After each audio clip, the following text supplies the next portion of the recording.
नमस्कार, बहुत स्वागत है न्यूज इंडिया पर आपका और मैं हाजिर हूं आपके साथ ऋतिक ठाकुर। आज हम बात करेंगे कुत्तों के आतंक की। हर दूसरे दिन कुत्ते के काटने की घटनाएं लगातार सामने आती है और हमारे आसपास में ये घटनाएं लगातार होती रहती हैं। बुलंदशहर में कुत्ते के पिल्ले के काटने से कबड्डी प्लेयर ब्रजेश सोलंकी की मौत हो गई है।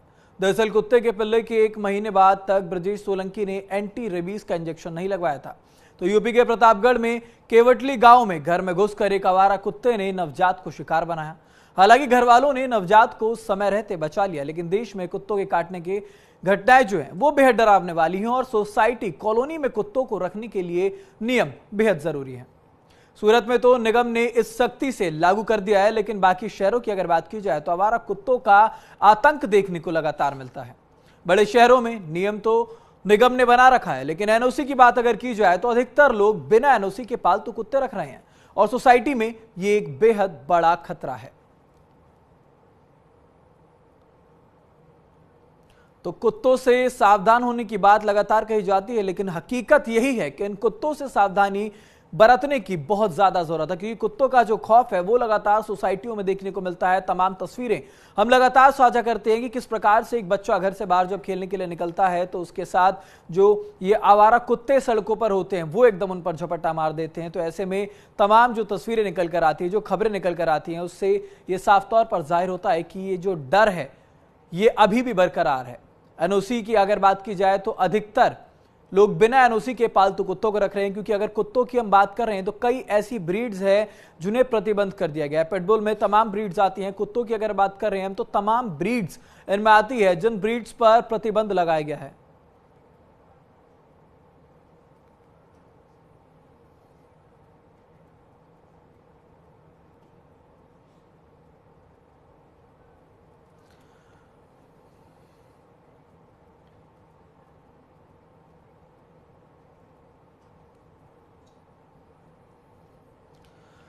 तो इन कुत्तों का खौफ लगातार तमाम जगहों पर देखने को मिल रहा है और इस पर ज्यादा जानकारी के साथ मेरे सहयोगी कपिल मेहरा गाजियाबाद से मेरे साथ जुड़ चुके हैं और ऋषभ भारद्वाज नोएडा से मेरे साथ जुड़ चुके हैं। कपिल, सबसे पहले आपका रुख करूंगा। जिस तरीके से हम कुत्तों का खौफ देख रहे हैं, तमाम ऐसी ब्रीड्स हैं जिनको प्रतिबंध किया गया है, निगम की तरफ से भी तमाम जो रूल्स हैं वो बनाए जा रहे हैं। तो गाजियाबाद की अगर हम बात करें तो यहाँ पर क्या कुछ अपडेट और तमाम जो तरीके हैं, कई ऐसी ब्रीड्स हैं जिनको प्रतिबंध किया जा रहा है, तो इसको लेकर वहां पर निगम की तरफ से क्या एक्शन है? देखिए, निगम ने पहले ही साफ कर दिया था कि जब से काटने घटना या लगातार आई थी और मुख्य जो केंद्र बन रहा था वो हाई राइज सोसाइटी बन रही थी, जिसमें डॉग लवर्स का कहना था कि कुत्तों को जीने का अधिकार है, लेकिन उसके साथ साथ कुछ ऐसे परिवार भी थे जो प्रतिबंधित ब्रीड्स को अपने साथ पाल रहे थे, लेकिन उनको घुमाने का, उनको रखने के लिए आपको एक निगम से परमिशन लेनी होती है कि किस एरिया में आप उसे घुमाएंगे और उसको रखने के लिए आपने लाइसेंस लिया है नहीं लिया है, या अगर प्रतिबंधित तो आप उसे रख नहीं सकते। उसके बाद भी ये लगातार घटनाएं बढ़ती जा रही थी, क्योंकि अगर हम जून की बात करते हैं तो जून 10 जून को गाजियाबाद में शायद ये ऐसा पहला दिन था इसमें 319 लोग डॉग बाइट का शिकार हुए और रेबीज का इंजेक्शन लगवाने के लिए पहुंचे। अब इसमें जो टकराव आता है वो स्थानीय निवासी और डॉग लवर्स के बीच में आता है। अभी जैसे आपने देखा होगा, पीछे मुख्यमंत्री योगी आदित्यनाथ का गाजियाबाद दौरा था, तो शहर में चाक चौबंद सफाई के अलावा अभी डॉग कैचर टीम भी लगातार घूम रही थी जो आवारा कुत्ताओं को पकड़ रही थी, लेकिन उसके बाद भी कुछ लोगों ने उसका विरोध करा। अब बात आती है पालने की। जब सरकार सख्त है, प्रशासन सख्त है और आपको बोला गया है कि आप प्रतिबंधित ब्रीड को आप नहीं पाल सकते, लेकिन उसके बाद भी कुछ डॉग लवर्स ऐसे हैं जिनको महंगे और खतरनाक कुत्ते पालने का शौक है। वो अपनी सोसाइटी में बताते नहीं कौन सी ब्रीड उन्होंने पाली हुई है, लेकिन जब उसे वो सोसाइटी से बाहर लेके निकलते हैं और वो किसी को अपना शिकार बनाता है तो वो घटना खुलकर सामने आती है। उसको सवाल सबसे बड़ा खड़ा होता है निगम की तरफ से। जब निगम को जानकारी है इस चीज की शहर के अंदर प्रतिबंधित ब्रीड्स पाली जा रही है, तो निगम उस पर बहुत ही घोर लापरवाही कर रहा है। हाँ, इनकी प्रशासन की आंख तब खुलती है कि जब उससे कोई मौत हो चुकी होती है या मामला इतना बढ़ चुका होता है कि कभी पीछे देखा गया था एक सोसाइटी के अंदर 10 से 15 कुत्तों ने अचानक एक छोटे बच्चे पे हमला कर दिया था। उसे बचाने के लिए जब एक महिला वहां पर आई, वहां पे जो डॉग लवर थे उन्होंने उसके ऊपर हमला कर दिया। तो टकराव जो है वो कुत्तों का नहीं है, टकराव है जागरूकता का, टकराव है आपसी सामंजस्य का, कि जिस चीज से खतरा है, जिस चीज के लिए सरकार और प्रशासन आपको चेता रहा है बार बार, हम उसकी तरफ बार बार ध्यान क्यों कर रहे हैं? बिल्कुल, ये सवाल उठता भी है कि आखिर कब जागरूक होंगे। हमारे साथ मैं लौटूंगा आपके पास कपिल। ऋषभ हमारे साथ नोएडा से बने हुए। ऋषभ, आपसे भी जानना चाहेंगे, क्योंकि हम देखते हैं जैसे कि अभी कपिल भी हमें बता रहे थे, कई ऐसी ब्रीड है कुत्तों की जिन पर प्रतिबंध साफ तौर पर लगा दिया गया और लोग लाते हैं और ऐसी ब्रीड्स के बारे में जानकारी नहीं देते, लेकिन जब वो बाहर लेकर उन ब्रीड्स को निकलते हैं कई बार देखा जाता है कि कुत्तों की तरफ से हमला कर दिया जाता है, छोटे बच्चों पर हमला कर दिया जाता है। तो ऐसे में नोएडा पर कितना सख्ती दिखाई जा रही है, क्योंकि नोएडा में भी तमाम तस्वीरें निकल कर आई है, क्योंकि मुझे अभी भी याद है एक छोटा बच्चा जब घर से खेलने के लिए निकलता है तो कुत्तों का पूरा झुंड जो है उसे दबोच लेता है। तो नोएडा में कितनी सख्ती दिख रही है इन कुत्तों को लेकर? और जो बिल्कुल देखिए, बात सिर्फ नोएडा की नहीं है, पूरी दिल्ली एनसीआर की है खास तौर से। और नोएडा की बात करें तो लगातार ऐसी वीडियो सामने आती रहती है, सीसीटीवी सामने आते रहते हैं, जहां बच्चे सोसाइटी में या पार्क में खेल रहे होते हैं और अचानक कुत्ते हमला कर देते हैं। बात नगर निगम की करें तो नगर निगम जब कोई मामला सामने आता है तो ऐसे डॉग मालिकों पर जुर्माना लगाकर अपना पल्ला झाड़ लेता है। लेकिन इसका एक नियम बनाया गया है कि हाँ, आप रजिस्ट्रेशन कराएंगे, लेकिन लोग भी है कि कुछ दिन तो रजिस्ट्रेशन कराए, उसके बाद में उन्होंने रजिस्ट्रेशन कराने बंद कर दिए। और जब कोई घटना होती है तब निगम जागता है। लेकिन स्ट्रीट डॉग की बात करें तो लगातार स्ट्रीट डॉग के हमले लगातार बढ़ते जा रहे हैं, क्योंकि गर्मी इतनी पड़ रही है, उसके चलते लगातार बच्चे घायल हो रहे हैं। हम गाजियाबाद की भी बात करते हैं। गाजियाबाद में भी 26 तारीख को ही एक बच्चे की मौत हुई है, जो 7 साल का बच्चा है, जिसने हालांकि 3 डोज लगवा ली गई थी। स्वास्थ्य विभाग की बात करें तो उसका कहना है कि रेबीज के इंजेक्शन से उसकी मौत नहीं हुई, बुखार आने से हुई है। लेकिन ऐसे ही एक वीडियो बुलंदशहर से भी हमारे सामने आई थी, जो कि कबड्डी का प्लेयर था। नाले में से एक डॉग का बच्चा गिर गया था, उसे निकालते समय उसने उसकी उंगली में काट लिया था, उसने उसे हल्के में लिया और उसके बाद में उसकी मौत हो गई। जी बिल्कुल, क्योंकि कुत्तों का खौफ लगातार देखने को मिलता है ऋषभ, और कहा जाता है कि कड़े नियम भी बनाए जा रहे हैं, नियमों का पालन भी किया जाए। लेकिन नियम बनाना बेहद आसान होता है, लेकिन क्या उन नियमों पर अमल होता हुआ नजर आ रहा है आपको? जी बिल्कुल, देखिए, अगर निगम कुछ कार्रवाई भी करता है, बहुत सारे डॉग लवर ऐसे हैं जो सामने आ जाते हैं। कोई शिकायत करता है अगर स्ट्रीट डॉग की, तो डॉग लवर और पीएफए का टकराव हो जाता है। कई बार ऐसा भी देखने को मिला है कि उल्टा जो शिकायत करता है उसके खिलाफ पीएफए वाले या डॉग लवर एफआईआर तक दर्ज करा देते हैं। इसमें कहीं ना कहीं निगम के साथ साथ कुछ संस्थाएं, कुछ एनजीओ को भी सामने आना होगा, तभी इस पर कुछ लगाम लग पाएगी। जी बिल्कुल, कपिल भी हमारे साथ गाजियाबाद से लगातार बने हुए। कपिल, बात अगर गाजियाबाद की करें तो गाजियाबाद बेहद व्यस्ततम इलाका है, वहां पर रिहायशी इलाके बहुत सारे हैं, लोग बहुत सारे वहां पर रहते हैं, क्योंकि बहुत पॉपुलेशन गाजियाबाद में। लेकिन गाजियाबाद में भी तमाम सड़कों की अगर हम बात करें, गाजियाबाद में विजयनगर की हम बात कर लेते हैं, शानी की हम बात कर लेते हैं, ये वो तमाम जगह हैं जहां पर सबसे ज्यादा भीड़ देखी जाती है। और जंगली कुत्तों की भी हम बात करें, क्योंकि पालतू कुत्ते तो लोग अपने पास रखते हैं, जिन पर प्रतिबंध है उनकी बात अलग है, लेकिन सड़क पर जो कुत्ते हैं, जो जंगली कुत्ते हैं, कई बार देखा जाता है बीमारियां होती हैं, खुजली होती है इन कुत्तों में। लेकिन इन पर निगम कितनी सख्ती बरतता आ रहा है और इनके इलाज के लिए निगम कितनी मुस्तैदी दिखाता है? देखिए, को ये बाबत बात हुई थी तो उन्होंने बताया था कि जो कुत्तों के लिए सबसे खतरनाक जो मौसम होता है वो होता है मई से लेकर जुलाई के बीच में, जब गर्मी अपने प्रचंड रूप पर होती है। अब सबसे बड़ी समस्या है कि आपको और हमें गर्मी लगती है, हम एसी कूलर का सहारा या छाया का सहारा ले लेते हैं। लेकिन कुत्ता एक ऐसा जानवर है जो अपने बॉडी टेम्परेचर को अपना खुद मेंटेन करता है। लेकिन जब प्रचंड गर्मी पड़ती है, उसको पीने के लिए ठंडा पानी नहीं मिल पाता, एक शेल्टर नहीं मिल पाता। और यदि किसी शेल्टर में जाता है तो जो आम आदमी होता है उसको ऐसा लगता है कि जानवर काट लेगा मुझे, तो हम उसको छेड़ते हैं तो उसके प्रतिरूप से वो आप पर हमला करता है। और क्योंकि उसको कोई इंजेक्शन तो लगे हुए नहीं एंटी रेबीज के, तो वो जब आपको बाइट करेगा तो उसका रेबीज आप तक फैलेगा। अब सबसे बड़ी बात ये आती है कि थोड़ा सा हमें भी चीज की जानकारी करनी चाहिए कि अगर जानवर है, गर्मी का मौसम है, तो हम उस जानवर से थोड़ी दूरी बना के रखें। मुख्य पशु चिकित्सक अधिकारी ने यह भी बताया था कि अगर आपके आसपास कोई ऐसा कुत्ता जानवर है, आप उसको निगम की सूचना दीजिए, टोल फ्री नंबर है, आप उसको सूचना दीजिए। लेकिन हम क्या करते हैं कि हम उस जानवर से दूरी बनाते तो है नहीं, ना कुछ सूचना देते हैं, बल्कि उसे छेड़ना शुरू कर देते हैं। एक तो गर्मी गर्मी का प्रचंड रूप, जिससे वो थोड़ा पागल की तरह हो जाता है और वो आपको काटने की कोशिश करता है। मैंने भी आंकड़े देखे थे, आंकड़े बहुत बड़े थे। 2021 मध्य से लेकर 2025 की बात करते हैं तो गाजियाबाद में 2,71,000 लोग बाइट का शिकार हुए। इसमें बड़े बुजुर्ग और बच्चे भी थे। लेकिन एंटी रेबीज की डोज लगवाई सरकारी आंकड़ों के मुताबिक सिर्फ 63,000 लोगों ने लगवाई है। ये आंकड़ा स्वास्थ्य विभाग की तरफ से। बिल्कुल, एक सवाल और आ रहा है, क्योंकि मैं ये बात कपिल आपसे ही पूछूंगा, ऋषभ आपसे ही पूछूंगा कि कुत्तों का जो आतंक है ये लगातार देखने को मिलता है, लोगों के मन में एक दहशत बैठ गई है। बात चाहे बड़े की हो, बुजुर्ग की हो, चाहे कोई बच्चे जो घरों से निकलकर मैदान में खेलने जाते हैं, वो भी इन कुत्तों की चपेट में आ जाते हैं, साफ तौर पर जब जंगली कुत्ते वहां पर होते हैं। तो ऐसे में क्या कोई रिस्पॉन्स टीम बनाई गई है, कोई हेल्पलाइन नंबर बनाया गया है जो इमरजेंसी रिस्पॉन्स करे अगर इस प्रकार की कोई अप्रिय घटना वहां पर घटती है? तो पहले मैं कपिल आपसे जानकारी लेना चाहूंगा इस मामले में।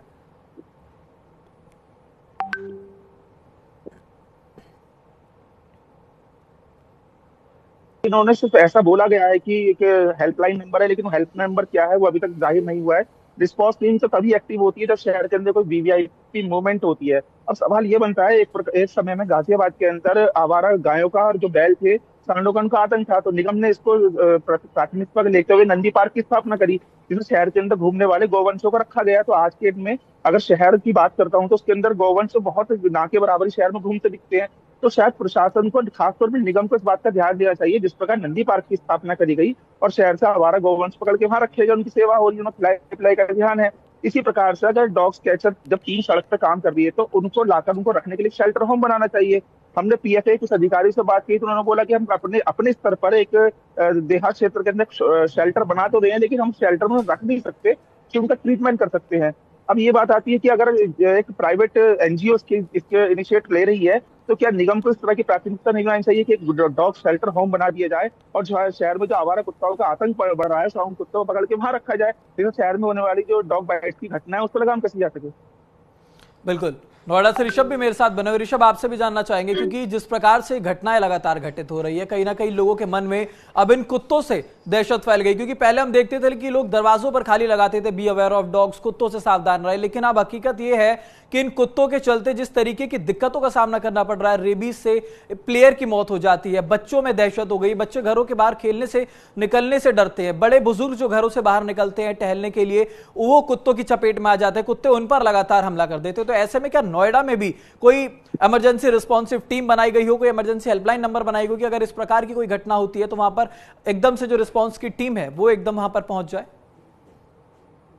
जी बिल्कुल, देखिए हम दिल्ली के नजदीक तो जरूर रहते हैं, चाहे नोएडा हो या गाजियाबाद हो, दिल्ली के नजदीक जरूर है, लेकिन दिल्ली जैसी कोई सुविधा नहीं है, कोई हेल्पलाइन नंबर यहाँ नहीं है। हालांकि दिल्ली में हेल्पलाइन नंबर जारी किया गया है, गाजियाबाद नोएडा की बात करें तो यहाँ कोई हेल्पलाइन नंबर नहीं है। और साथ ही साथ हम निगम के ऊपर पूरी तरह निर्भर नहीं हो सकते, क्योंकि हमें खुद जागरूक होना पड़ेगा। सोसाइटी के लोग हैं, पीएफए के लोग हैं, जो डॉग लवर हैं, उन्हें भी थोड़ी सी जिम्मेदारी लेनी होगी। हालांकि सुप्रीम कोर्ट ने अपने एक बयान में कहा था कि जो उन्हें फीडिंग ठीक है ऋषभ, मैं लौटूंगा ऋषभ आपके पास, आप अपनी बात कंटिन्यू कीजिएगा। हमारे साथ कॉलर जुड़ चुके हैं, राजीव हमारे साथ कॉलर जुड़े, क्योंकि कुत्तों को लेकर लगातार परेशानी को सामना किया जा रहा है और ऐसे में कॉलर हमारे साथ जुड़े, उनकी क्या परेशानी हम जानना चाहेंगे। जी राजीव, बताएं।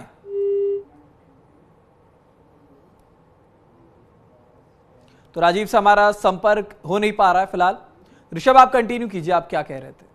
जी, मैं बात कर रहा था कि सुप्रीम कोर्ट ने अपने एक आदेश में कहा था, अपने बयान में कहा था कि कुछ जिम्मेदारी आप लोगों को लेनी होगी। जो डॉग लवर है, स्ट्रीट डॉग को खाना खिलाते हैं, उन्हें वैक्सीनेशन की भी उनकी जिम्मेदारी लेनी चाहिए, उन्हें बढ़कर आगे आना चाहिए। हम सब कुछ निगम के ऊपर नहीं छोड़ सकते, और जो संस्थाएं हैं, प्राइवेट संस्थाएं हैं, उन्हें भी आना पड़ेगा। जहां तक आवारा कुत्तों की बात है, वैक्सीनेशन एक मेन इलाज है, जो वैक्सीनेशन के बाद में उनके जो संख्या है उसमें कमी आ सकती है। जी बिल्कुल, क्योंकि ये अहम जिम्मेदारी निगम के साथ साथ जो लोग हैं उनकी भी है। तो ऐसे में अगर हम जानकारी लेना चाह रहा हूं मैं आपसे कि सतर्कता की हम बात करते हैं तो आम लोगों को किस प्रकार से सतर्क रहना चाहिए, क्योंकि निगम की भी जिम्मेदारी हालांकि है, लेकिन हम लोगों की भी जिम्मेदारी है कि जब बच्चे घरों के बाहर निकले या फिर जब बड़े बुजुर्ग घरों के बाहर निकले तो कुछ अहम चीजों का खास ध्यान रखें। तो क्या है वो अहम चीज? जी बिल्कुल, देखिए गर्मी का माहौल चला है, खास तौर से बच्चों को उनसे दूरी बनाने के लिए कहा जाए। और बच्चे होते हैं कि डॉग लवर होते हैं बच्चे, लेकिन उन्हें खाना देते हैं तो जो बड़े हैं अपने देख रेख में ही खाना देने दें, और साथ ही साथ बच्चों को उनके नजदीक न जाए, खास तौर से गर्मी के समय में। जी बिल्कुल, गाजियाबाद से कपिल भी हमारे साथ लगातार बने हुए। कपिल, क्योंकि हम देख रहे हैं गाजियाबाद में भी तमाम घटनाएं घटित हुई हैं कुत्तों को लेकर के, तो क्या किन पिछले 6 महीनों में अगर हम बात करें, क्योंकि हम देखते हैं कि छोटे बच्चों जब कुत्तों को, जब छोटे बच्चे होते हैं वो लगातार ऐसे पेट्स को जब देखते हैं तो उनका मन उनकी तरफ मोहित होता है और उनको खाने खिलाने के शौकीन हो जाते हैं, दूध पिलाने के शौकीन हो जाते हैं। लेकिन ऐसे में कई ऐसे जो सड़क पर कुत्ते होते हैं वो झपट्टा मार देते हैं, जिसके चलते उनको काट लिया जाता है। तो पिछले 6 महीने में अगर सरकारी आंकड़ों की हम बात करें, कोई औपचारिक डेटा निकलकर सामने आए कि गाजियाबाद में कितनी ऐसी अप्रिय घटनाएं हुई हैं कुत्तों के चलते? जी देखिए, जैसा कि अभी कल की एक बड़ी दुखद घटना है कि एक 6 वर्षीय बच्चे को कुत्ते ने कपिल, काटा मैं था। लौटूंगा आपके पास, अपनी बात आप रखिएगा। हमारे साथ मनोहर जुड़ चुके हैं, कॉलर हमारे साथ हैं, क्योंकि कुत्तों से लगातार लोगों को परेशानी और ऐसे में हमारे साथ कॉलर मनोहर जुड़ चुके हैं। मनोहर, आपकी आवाज मुझ तक पहुंच रही है, बताएं आप। हाँ सर, नमस्कार। नमस्कार सर, हमारे यहाँ तो खूब शिकायत करते हैं लेकिन कोई सुनता ही नहीं है और कोई कुत्ते काटते रहते हैं। मनोहर, कहाँ से बात कर रहे हैं आप? सर, गाजियाबाद से बात कर रहा हूँ मैं। जी हाँ सर। गाजियाबाद में किस इलाके की आप ये बात बता रहे हैं, किस प्रकार की घटना गाजियाबाद में घटित हुई है? सर, हमारी जो बस्ती है तो बस्ती के आसपास खूब कुत्ते हो रहे हैं, लेकिन खूब फोन करते हैं लेकिन कोई अधिकारी ध्यान ही नहीं देते था। क्योंकि मनोहर ये बात कही जाती है लगातार कि गाजियाबाद में जो निगम है उनकी तरफ से कई मुहिम चलाई जा रही है, इमरजेंसी रिस्पांस टीम दी जा रही है, तो क्या इस प्रकार की कोई कंप्लेन ऐसी रिस्पांस टीम को आपकी तरफ से की गई है? तो मनोहर से हमारा संपर्क टूट गया। कपिल हमारे साथ गाजियाबाद से बने हुए। कपिल, आप अपनी बात रखें। जी, जैसा कि बड़ी दुखद घटना आई थी कि अभी एक 6 वर्ष के बच्चे की कल डेथ हुई है, जबकि उसको इंजेक्शन लग चुके थे। सवाल ये बनता है कि अगर प्रशासन की तरफ से एक डॉग बाइट होने का इंजेक्शन लग रहे हैं तो खामी किस, बच्चा कमजोर नहीं था, उसके माता पिता के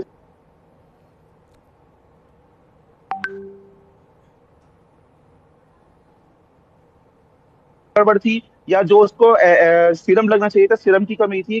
खैर, उस बच्चे की तो मौत हो गई, प्रशासन पे सवाल खड़े हो गए। अभी शायद किताबों में, कागजों में दर्ज होके ही रह जाएगा। अब सबसे बड़ी समस्या ये बनती है कि हमने देखा हाई राइज सोसाइटी के अंदर अ, अगर एक दो कुत्ता वहां पर होता है तो कुछ डॉग लवर्स ऐसे हैं, इनको जानवर से प्यार है। स्वाभाविक भी है कि कुत्ता जब आसपास होता है, थोड़ा मासूम सा दिखता है तो लोगों को उसको प्यार हो जाता है। लेकिन छोटे बच्चे जो होते हैं उनको देख के अट्रैक्ट होते हैं।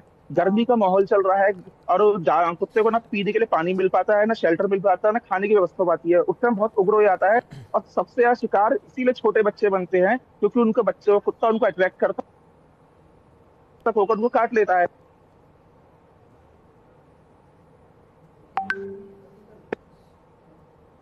में उसको मतलब अगर हॉस्पिटल ना लिया जाए तो उसकी जान पे ही बन जाती है।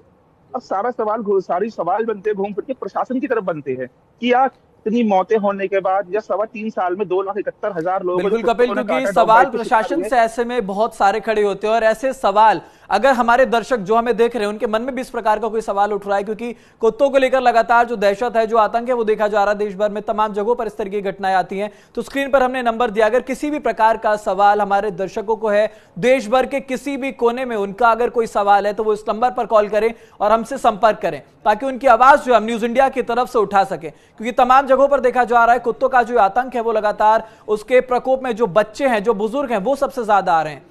तो हमारे साथ कपिल लगातार बने। कपिल, अपने सुना था हमारे साथ एक कॉलर जुड़े थे मनोहर, उन्होंने यही बात कही थी कि वो एक बस्ती से बात कर रहे हैं, और वो खासतौर पर उसी जगह से थे जिस फील्ड में आप हैं, गाजियाबाद के वो रहने वाले। तो उन्होंने कहा कि यहाँ पर तमाम बार हमारी बस्तियों में इतने जंगली कुत्ते हो चुके हैं, लेकिन हम कंप्लेन करते हैं, लेकिन एक बार भी जो फोन है वो पिक नहीं होता। तो कहीं ना कहीं कहना होगा कि जो प्रशासन है वो आंख मूंद कर बैठी हुई है। जब कोई बड़ी घटना हो जाती है उसके बाद खाना पूर्ति करने के लिए इस बात को तमाम नंबर जारी कर दिए जाते हैं, लेकिन वो सक्रिय नहीं होते।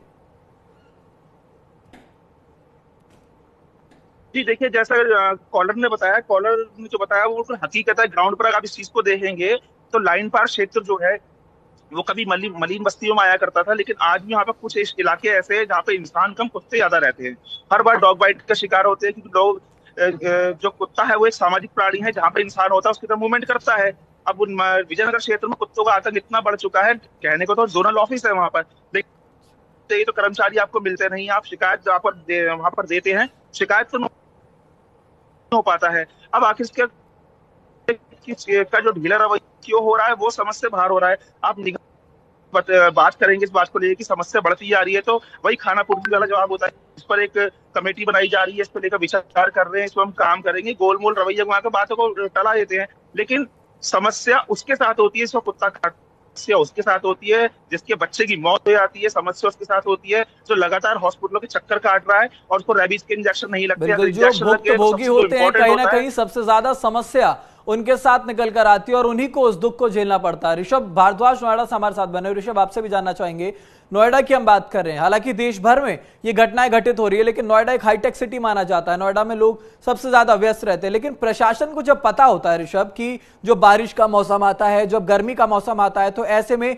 जो एक कुत्ते के काटने की घटनाएं हुए हैं, जो डॉग बाइट्स की घटनाएं, वो सबसे ज्यादा निकल कर आती है। तो क्या प्रशासन बारिश या फिर गर्मी के मौसम से पहले कोई रणनीति नहीं बनाता कि इस प्रकार की जो घटनाएं हैं डॉग बाइट्स की, इस पर नियंत्रण पाया जा सके? और जी बिल्कुल, देखिए निगम की तरफ से या प्रशासन की तरफ से अभी तक कोई ऐसी रणनीति तैयार नहीं हुई है कि स्ट्रीट डॉग पर लगाम लगा सके या और डॉग बाइट पर लगाम लगा सके। लेकिन हम खुद भी सोचे, अगर निगम के ऊपर निर्भर रहेंगे तो ऐसे तो अपने बच्चे घायल होते रहेंगे, क्योंकि हम बाइक चलाते हैं तो हेलमेट लगा लेते हैं, गाड़ी चलाते हैं तो सीट बेल्ट लगा लेते हैं, कि सिर्फ चालान से बचने के लिए नहीं, उससे हमारी जान भी बचती है। इसलिए हमें कुछ ऐसे उपाय भी करने चाहिए।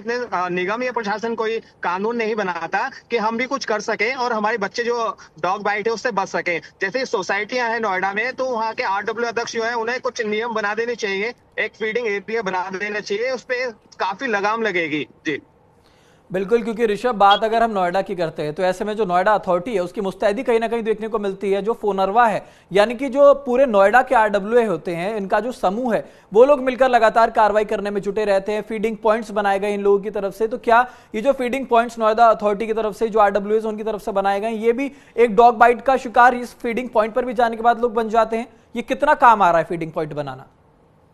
जी बिल्कुल, देखिए कमी जरूर आई है, लेकिन पूरी तरह नहीं कह सकते कि हम डॉग बाइट नहीं हो रही है, क्योंकि बच्चे पार्क में खेलते हैं, डॉग कहीं भी पहुंच जाते हैं। तो ऐसे में ये कहना गलत नहीं होगा कि हाँ लगातार बच्चे नोएडा में भी शिकार हो रहे हैं। सिर्फ बच्चे नहीं, बड़े भी, क्योंकि जो डॉग होते हैं, स्टिक डॉग होते हैं, वो ये नहीं देखते हैं कि बच्चा है या बड़ा है। जब वो गर्मी में एग्रेसिव होते हैं तो उनके सामने जो आता है वो उसे ही काट लेते हैं। जी बिल्कुल, कपिल हमारे साथ बने हुए गाजियाबाद से लगातार। कपिल, आपसे जानना चाहेंगे क्योंकि ये जो डॉग बाइट का मसला है अब ये पूरे देश भर में फैलता जा रहा है, राष्ट्रीय स्तर पर फैलता जा रहा है। लौटें कपिल आपके पास। कॉलर हमारे साथ, एक और कॉलर जुड़ चुके हैं, राकेश हमारे साथ जुड़ चुके हैं। राकेश, बहुत स्वागत आपका न्यूज इंडिया पर। कहां से बात कर रहे हैं आप? हेलो जी राकेश, आपकी आवाज आ रही है, कहां से बात कर रहे हैं? हाँ, गाजियाबाद से बोल रहे हैं, शाम पार्क एक्सटेंशन, साहिबाबाद। बताएं। भैया हाँ, एक कुत्तों का इतना अंतक है, छोटे बच्चे स्कूल नहीं जा पा रहे, पीछे पड़ते हैं, पैर काट रहे हैं। पूरी गली में 8-8, 10-10 कुत्ते हर गली में घूम रहे हैं। इसका कोई इलाज है कोई? बिल्कुल, गाजियाबाद में कहां से, कौन से इलाके के आप रहने वाले हैं? साहिबाबाद, उसमें साहिबाबाद में कॉलोनी है, शाम पार्क एक्सटेंशन। जी, तो क्या आप लोगों की तरफ से कभी कोई कंप्लेन निगम को की गई है या फिर निगम की तरफ से कभी आपको नहीं गई हमारे पास तो कभी तो नंबर आ गया है। एक बार हम 10-20 लोग गए थे वहाँ पे कमिश्नर के पास कि ऐसी व्यवस्था करो। कह रहे भाई हम इनको कुछ नहीं कर सकते, आप हेल्थ डिपार्टमेंट जाओ, इनके इंजेक्शन लगाएंगे। किसी ने कुछ सुनवाई करके फिर वापस आ गए। क्या करें? तो यानी कि निगम की तरफ से साफ तौर पर हाथ पीछे कर लिए गए इस मामले को लेकर? हाँ बिल्कुल, निगम से बिल्कुल पीछे कर लिए गए। उनके पास जाओ, कह रहे हमारे पास तो आदेश नहीं, कुत्ते हम नहीं पकड़ सकते। अबे पकड़ने से जंगल में छोड़ो इनको, आदमी को पकड़ रहे हो तो आदमी मर रहे हैं, रोज धक्के खा रहे हैं वहाँ पे बेचारे गरीब आदमी। काम वाले खाना बना के निकलती है घर से बाहर, तो कुत्ता पकड़ लिया, कटवाया, गाजियाबाद जाओ, इंजेक्शन लगा के आओ। कुत्तों का इलाज कोई नहीं हो रहा। आधी बार तो इंजेक्शन नहीं मिलता, वहाँ के बेचारे धक्के खा के आ जाते, फिर उनको 200-400 रुपये इंजेक्शन मिलता है। बिल्कुल, तो आपकी बात को हम अपने न्यूज इंडिया के चैनल के माध्यम से उठाएंगे और बताएंगे कि शाहिबाबाद में जिस इलाके की घटना है वहां पर इसको लेकर कार्रवाई की जाए। धन्यवाद आपका राकेश, हमारे साथ जुड़ने के लिए। तो आपने देखा किस तरह से तमाम जगहों पर देश भर में कुत्तों का जो आतंक है वो लगातार देखने को मिल रहा है। फिलहाल इस मामले पर ज्यादा जानकारी के लिए कपिल मेहरा मेरे साथ गाजियाबाद से जुड़े थे और ऋषभ भारद्वाज मेरे साथ नोएडा से जुड़े थे। बहुत धन्यवाद आपका तमाम जानकारी के लिए और हमारे साथ जुड़ने के लिए। तो फिलहाल मेरे साथ इस खास पेशकश में इतना ही। अब बने रहें देश दुनिया की तमाम खबरों के लिए सिर्फ न्यूज इंडिया पर।